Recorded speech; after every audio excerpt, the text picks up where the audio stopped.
Saudaraku, Ananda Indah Kurniawati, seorang lulusan dari Universitas Syekh Kuala Banda Aceh, tak dapat merayakan momen kelulusannya bersama keluarga dan teman-temannya.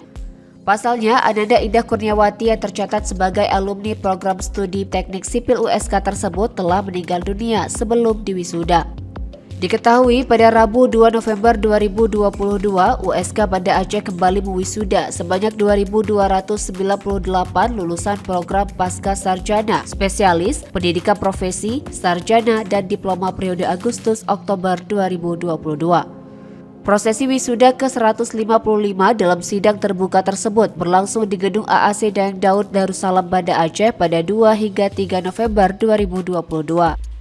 Diketahui dari 2.279 total lulusan, sebanyak 1.127 orang diwisuda pada Rabu 2 November 2022 dan sisanya sebanyak 1.171 orang akan diwisuda pada Kamis 3 November 2022. Dari 1.127 lulusan yang diwisuda pada Rabu 2 November 2022, salah seorang di antaranya yaitu Ananda Indah Kurniawati tak mengikuti acara tersebut karena sudah meninggal dunia beberapa waktu lalu.